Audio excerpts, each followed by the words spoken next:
Jai Om Vishnupad Paramahamsa Parivrajacharya Shatarashata Shri Srimad His Divine Grace Abhay Sharanaravind Bhaktivedanta Swami Srila Prabhupada Ki Jai. Jai Om Vishnupad Paramahamsa Parivrajacharya Shatarashata Shri Srimad His Divine Grace Srila Bhakti Siddhanta Saraswati Thakur Maharaj Prabhupada Ki Jai. Anantakari Vaishnava Vrinda Ki Jai. Samavita Gaur Bhakta Vrinda Ki Jai. Grantharaj Srimad Bhagavatam Ki Jai. Jainitai Gaur Premanande.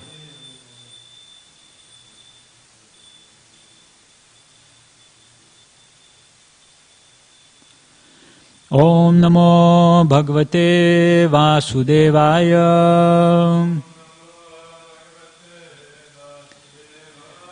Om Namo Bhagavate Vasudevaya.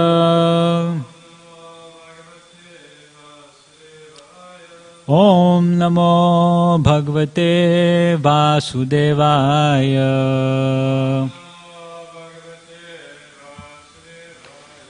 This morning we are reading from Canto 3, Chapter 9, Brahma's Prayers for Creative Energy, text number 8. Kshutrit tridhatu bhirima muhur ardyamana.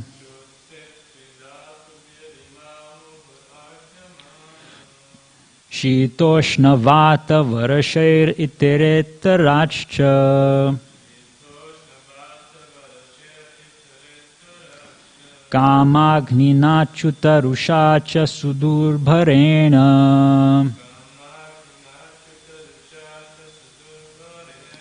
Sampashyato mana uru kramasi dhate me.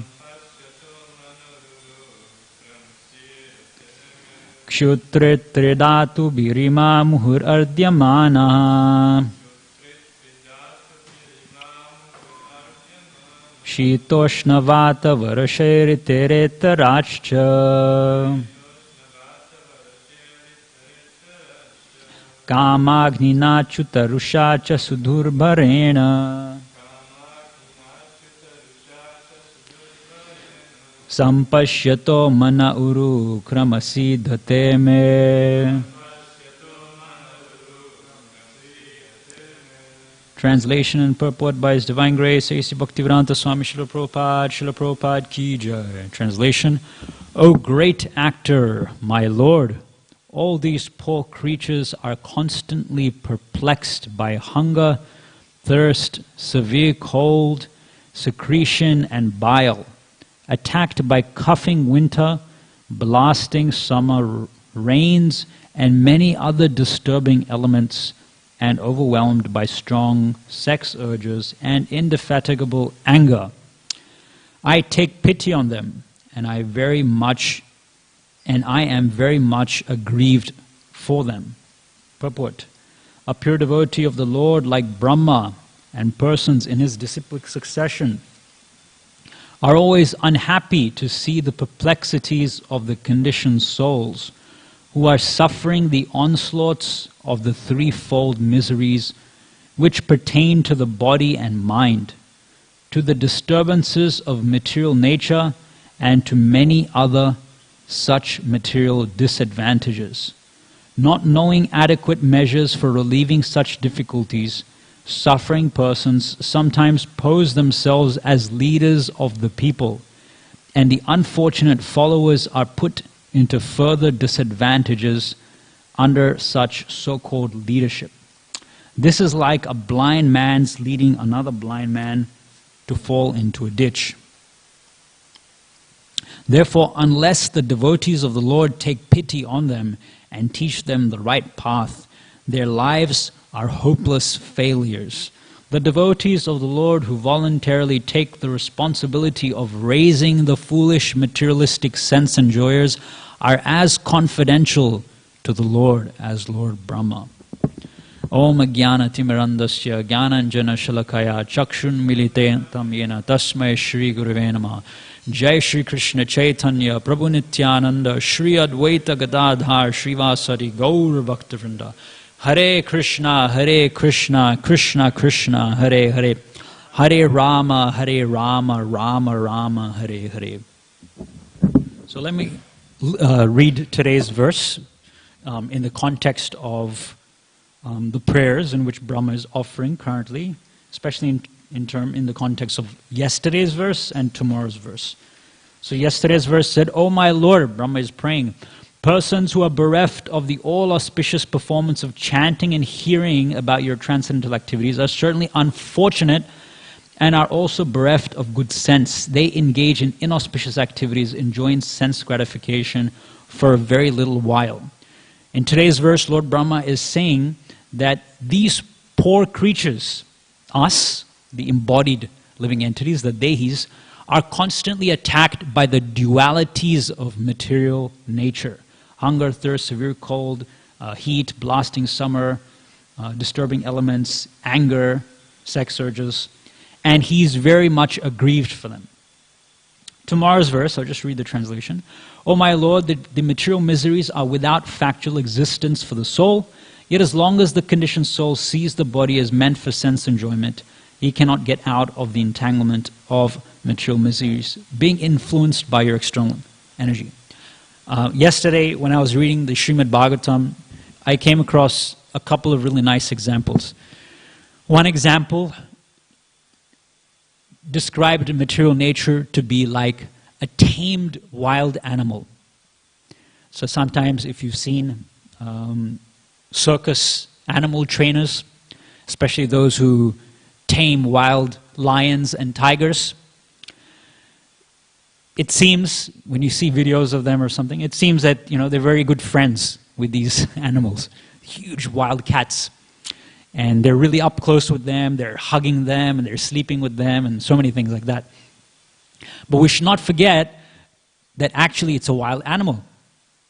It's been tamed by you, but according to its karma, according to its conditioned nature, according to the modes of material nature which are acting on that animal, it's a tiger, it's a lion, and its food is other creatures, the bodies of other creatures. So there are instances when such circus animal tamers, they've been attacked and sometimes even killed by such animals. So the Srimad Bhagavatam, in the purports I was reading, it was describing material nature to be like a wild animal, like a wild tiger. And we have tamed material nature by our knowledge, by our scientific advancement, by our technology. And we embrace material nature. We build great civilizations, great societies. A lot of advancement is there. But at any time, this wild animal of material nature can turn its head around and bite us back through pandemics, through natural disasters, like that. So we should treat material nature with great caution. Krishna defines the dharma of material nature. The dharma, the constitutional characteristic of Maya, of material nature, is dukkhalayam ashashvatam. It's an ocean of miseries. If we artificially try to make friends or a happy situation in an environment in which the inherent characteristic is suffering, then it's just a matter of time before we face that reaction from material nature.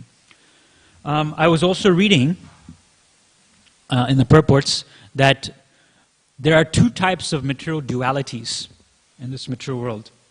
One duality is what Lord Brahma is explaining in today's verse, the dualities between different material conditions. So you have hunger, thirst, and satisfaction, fulfillment, the blazing heat of summer, the freezing cold of winter, and so many other dualities we have. The second duality that we can see in this mature world is that between Krishna and Krishna's energy. So those who don't have transcendental knowledge, they see a duality between the material nature and Krishna, in the sense that they think that this material nature is not in any way related to Krishna. Whereas those who are devotees, those who are sattvatas, who have understood the basic tenets of the Shastra, they understand that this material nature is not an energy for them to exploit and to enjoy, because ultimately everything belongs to Krishna. We belong to Krishna as well. And therefore, we find satisfaction and fulfillment and happiness only when we become Krishna's enjoyed. So our dharma, our constitutional nature is that we are the enjoyed, and the enjoyed finds enjoyment only when it is enjoyed by Krishna, who's the real enjoyer. So our enjoyment is only in tandem with, in relationship with Krishna's enjoyment. So Srimad Bhagavatam is explaining that the first duality, the duality that Lord Brahma is speaking about in this verse, between material conditions and situations, this duality is destroyed through the influence of time. This whole material world is full of dualities, right? There's beautiful people, there's ugly people, there's fat people, thin people. There's favorable weather conditions, there's unfavorable weather conditions. As time progresses in the material world, Brahma's lifetime comes to an end, and this whole material world undergoes dissolution. It's destroyed. All these material dualities which existed during the interim, the maintenance period, are destroyed when material nature goes back into the body of Mahavishnu. So this is how the first material duality is destroyed. The second material duality, seeing a difference between Krishna's energy, Maya, and Krishna himself, seeing a disparity or a disconnection between them, that is destroyed through transcendental knowledge. Srimad Bhagavatam explains that it's just a hallucination. Now Lord Brahma, through his tapasya, he's come to understand transcendental knowledge. He's come to develop an attraction for Krishna, and based on that higher taste, Vishaya vinivartante niraharasya dena rasavarjam rasopiyasya param drishtva nivartate. Because Lord Brahma has literally got the param drishtva. Drishtva means the vision, right? The drishti, to be able to see.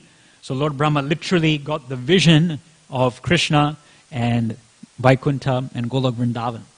So through that higher vision, as a result of his tapasya, Brahma is now situated in a position where he can feel compassionate to those poor creatures, as today's translation says, who don't have that param drishti. And this is the nature of compassion. Compassion means seeing or taking your suffering in my heart. Right? We generally feel suffering for ourselves. We feel the suffering in our own body, in our own mind. But when we have no more problems by dint of our spiritual advancement, when we've actually transcended our bodily consciousness, the three modes of material nature, understood that not to identify with our mind, then we can take other living entities' problems into our heart and feel their suffering. That's why Vaishnava is paradukha dukhi. And when I take your suffering into my heart, then I feel compassion, I feel empathy, and therefore I go out of my way to try to alleviate your suffering. This is the mood which Brahma is feeling by dint of his austerities. Nayam deho deha bhajana loke kashtan kaman arhati vidbhujamyan. This kashta kama, this hard labor for material enjoyment, is exactly what Lord Brahma is describing today's verse. He takes pity on such poor creatures who are struggling to find happiness in a world where there's thirst, hunger, severe cold, problems with the body, secretion, bile, old age, death, all these things are there. He takes pity on them. Tapo divya putrakayana sattvam shuddhyad yasmat brahma saukyam tavanantam. So Lord Rishabdev explains to his sons that therefore to alleviate oneself from the suffering, one should take to performing austerities.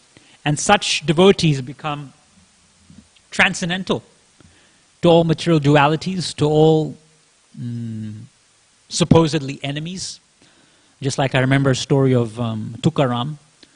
Tukaram Maharaj, he would do his bhajans many times in the forest, all alone.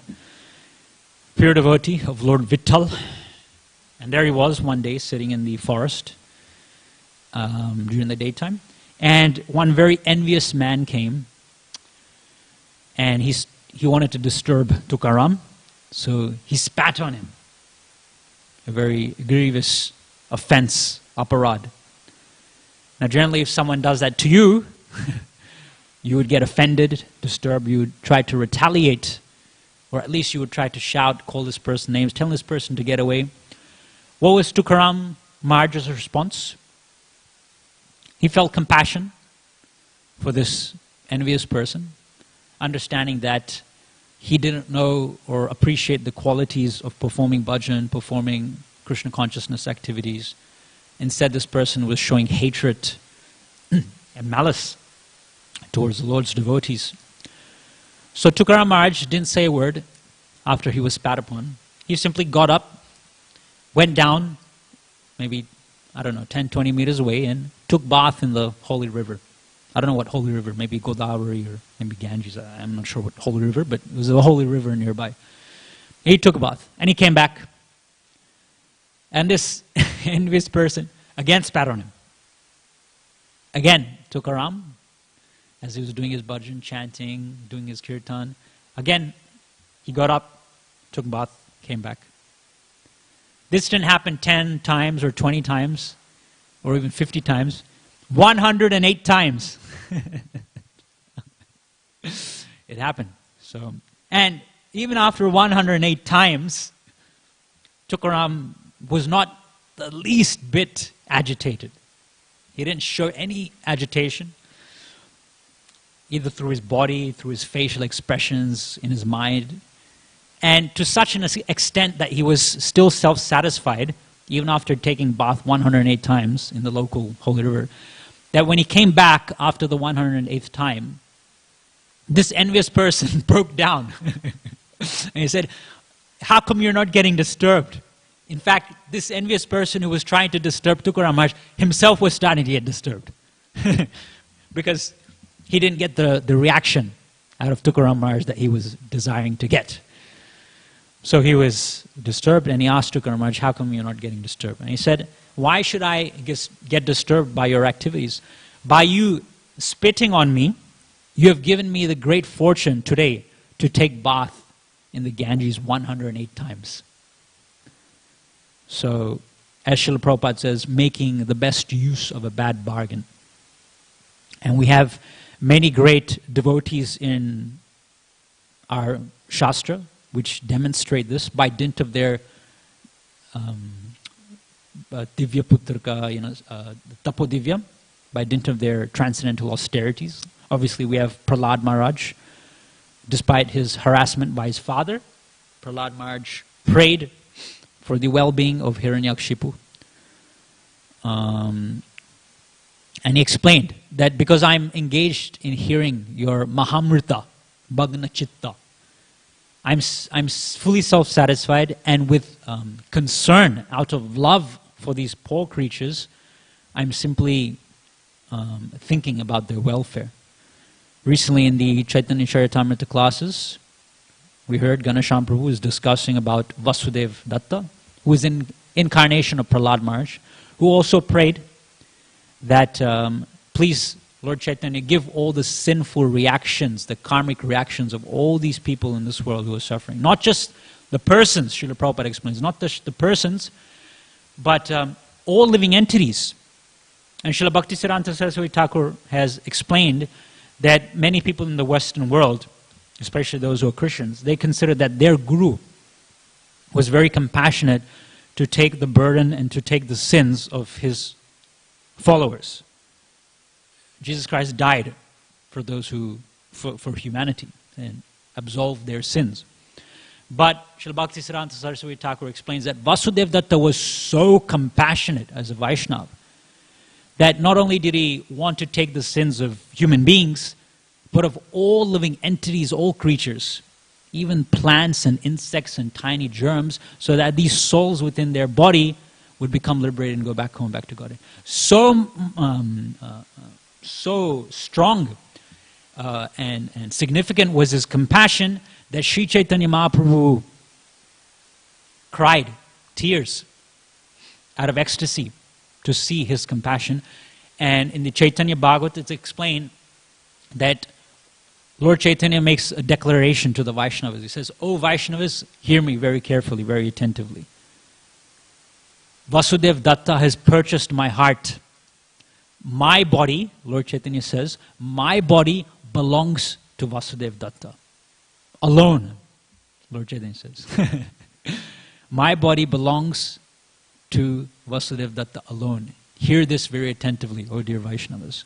If Vasudeva Datta, because he has purchased me through his intense compassion and love, if Vasudeva Datta desires to sell me in the marketplace, then I agree to be sold to anyone and anyone.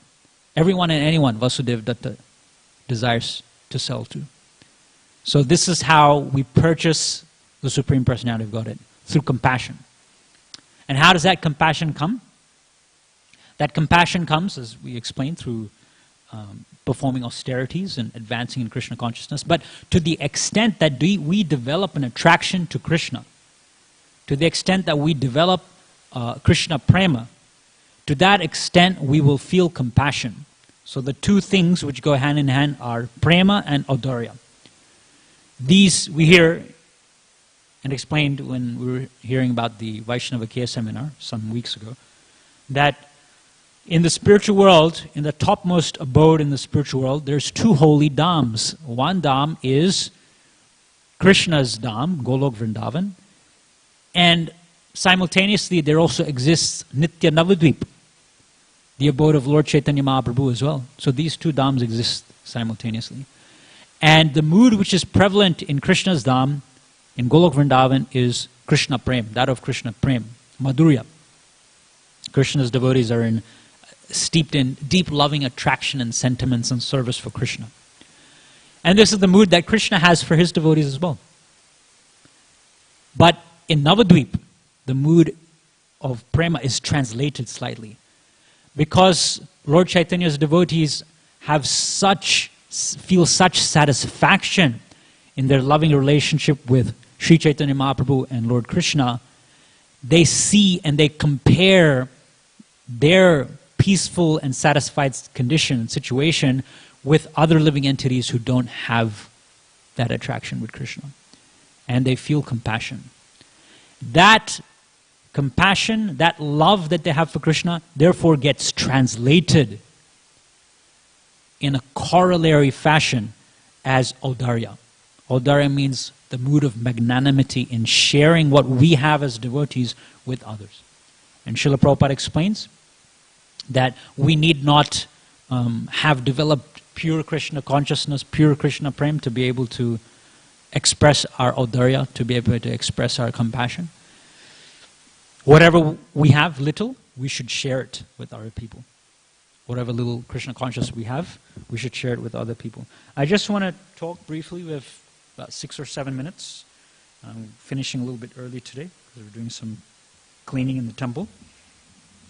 This is the song of the Avanti Brahmana, otherwise known as the Bhikshu Gita, in the 11th canto of Srimad Bhagavatam. And we've been talking about how pure devotees are not influenced, not affected in any way by material dualities. Today's verse is talking about that.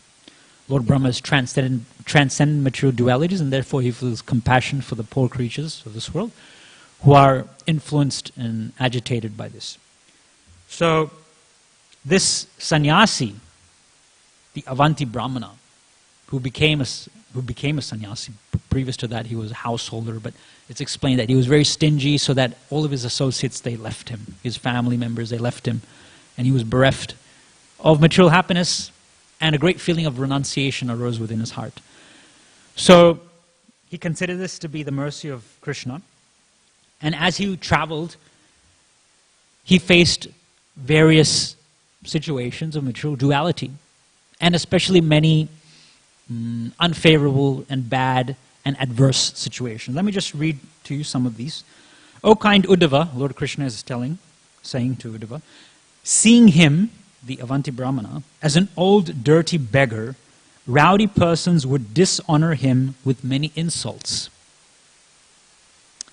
Some of these persons would take away his sannyasi rod, and some the water pot which he was using as a begging bowl. Now these are the only two possessions of a sannyasi: his rod, his staff, and his begging bowl.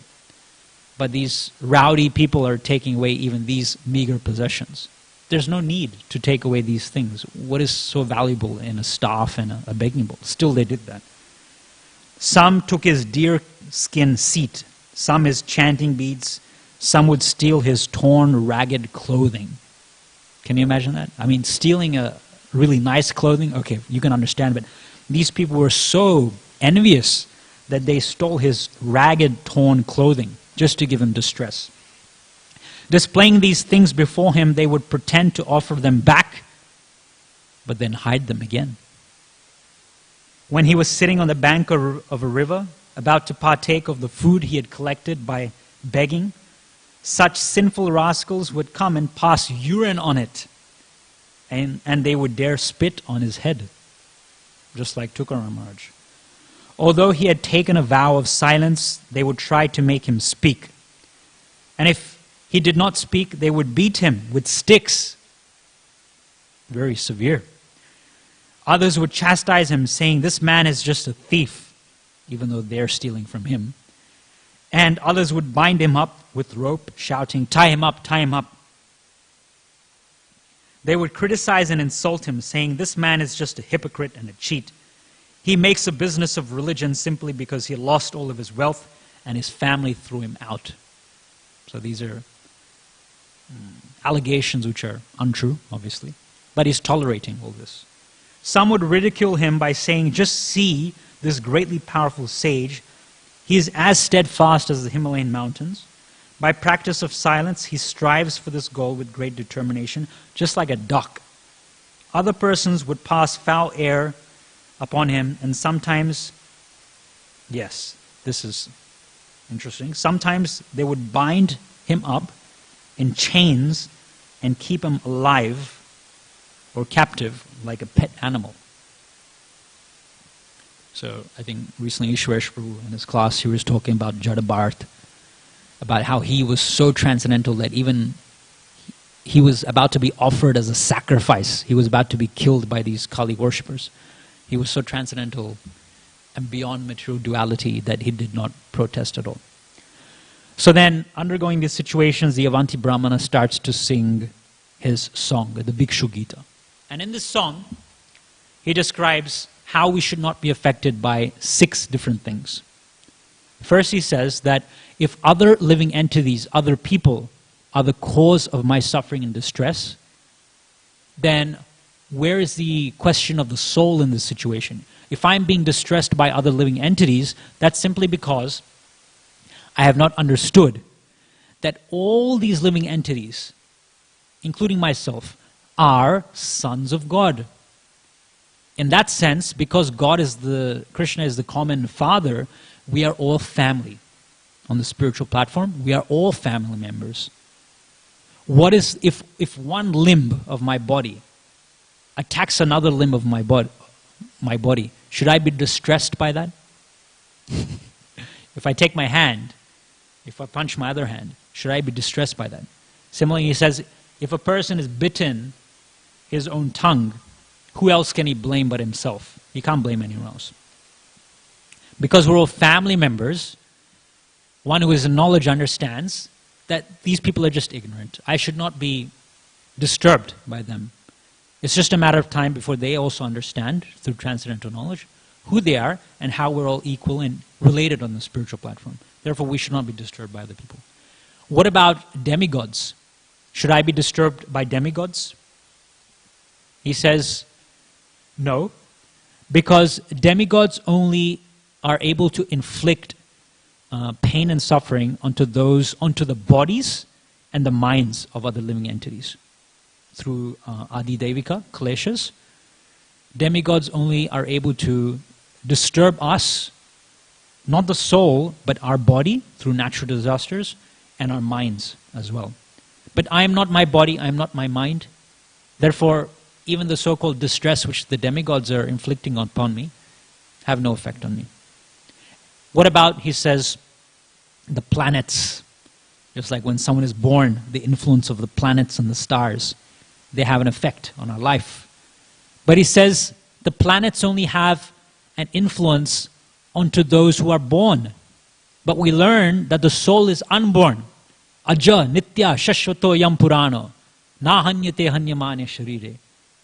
So because I am actually unborn, it is the material body which is born. The planets only have an influence of the on the material body, not on the soul. Therefore, I should not be disturbed by the planets as well. What about fruitive activities? Fruitive activities may be the source of disturbances to me. But the Avanti Brahmana, this sannyasi, he explains that what is a fruitive activity? A fruitive activity can only be performed when a conscious soul is present within a dead body of matter. When a soul is inside a body of matter, known as your body, then the body is able to perform fruitive activities. But this fruitive activity, the fruits that one gets by performing fruitive activities, has no influence on the soul, because the soul is just the observer. The soul is not the enjoyer of material activities. And the material body is dead. Without the presence of the soul, the material body is dead. So how can the dead material body enjoy the results of fruitive activities? He explains that maybe the soul itself is the cause of its own suffering. If the soul itself is the cause of its own suffering, then happiness and distress are inherent qualities of the soul. If they are inherent qualities of the soul, why should I be disturbed? This is just how the soul is. But they're not. But I'm just saying this is the example he gives. And what about time? And I'll finish with this. Maybe time is the cause of my distress, my suffering. He explains that just as the soul is a spiritual energy of Krishna, time is also a manifestation of Krishna's spiritual energy. Krishna says in the Gita, time I am. So time is Krishna. Time is a transformed energy of Krishna. It's also a spiritual energy of Krishna, which is transformed. So, because the soul is spiritual and time is also an energy of Krishna, fire can't affect a spark because they're of the same quality. This is the example he gives. Similarly, water can't affect a drop because they're of the same quality. So therefore, time, being of the same quality, originally being a spiritual energy of the Lord, can't have any effect on the soul, which is also a spiritual energy of the Lord. So therefore, none of these things which ordinarily affect poor creatures, they create dualities, have any effect on the soul. Having this transcendental knowledge and realization, the Avanti Brahmana remained unaffected and absorbed in Krishna consciousness. So we'll finish here today. We'll finish a bit early. Thank you very much. Grantaraj Srimad Bhagavatam ki jai, Srila Prabhupada ki jai.